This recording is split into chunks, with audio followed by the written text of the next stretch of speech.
Hey everybody, Richard Gibney here with Ballroom Journey. We are part of the programming at the Middletown Arts Center in Middletown, New Jersey. And welcome to another technique class. And today we are going to talk about rise and fall and waltz.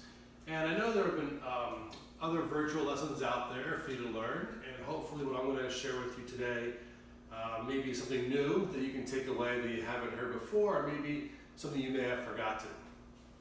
So when we talk about rise and fall, you probably know that in order to rise up into our toes, we have to become grounded and push downward. So I'm pushing downward to rise up.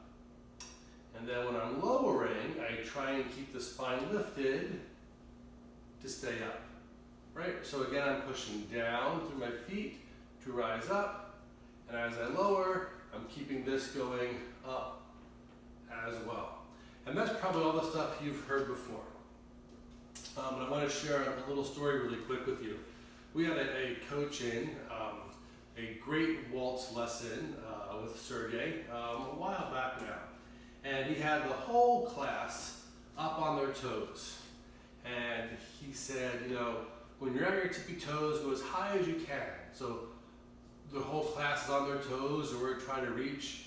And right when you thought you had reached your pinnacle, your height, the max height, he says, now try and kiss the angels. And all of a sudden, we pushed down a bit more and stretched a bit more, and we all went, oh, and we had that much more rise and fall within us.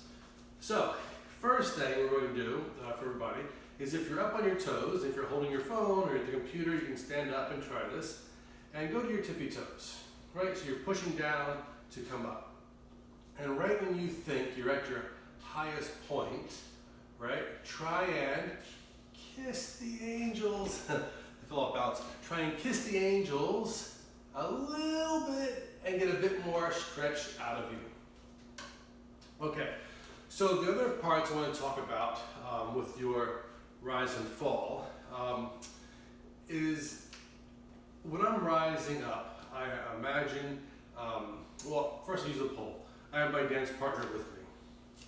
The pole. And the goal is that this symbolizes where my hands are in relation to my partner, right? So say my partner is this height. When I go to rise up, the idea is that my arms have to stay at that level. I do not want to bring my arms with me because now I'm pulling on my partner. So my arms are right here. I go to rise up and I kiss the angels and I keep my arms right there.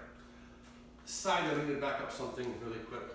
When you go to kiss the angels at the very top, be careful not to pull your head back and your chest up to kiss the angels, because now I want to throw my weight off.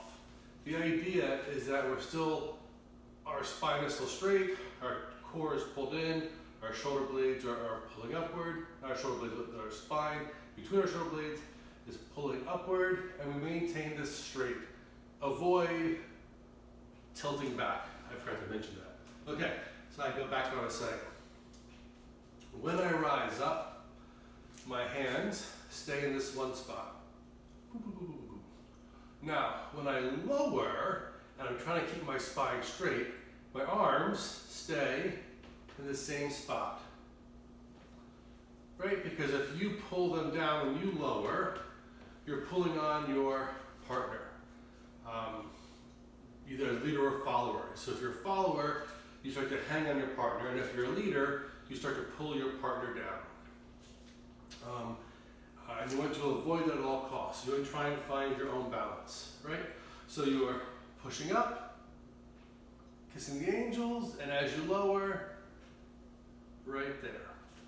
And this is just an exercise you can practice, and then if you want to take it one step further, is when you lower, you only lower onto one foot, so your foot is ready to move. You can keep going back and forth, one foot or the other. And again, trying to maintain your arms still.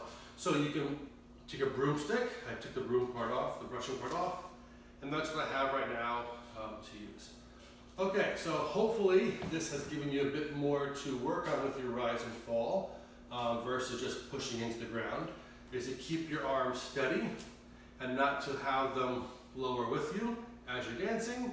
And then when you reach the very, very top, try and stretch a bit more to kiss the angel and then lower onto one foot or the other and avoid tipping backward. Okay, thank you so much for your time. I appreciate it. This is something you can work on, and then when we're out of quarantine, you can work on this with your instructor and perfect it. Thanks for your time. Bye-bye.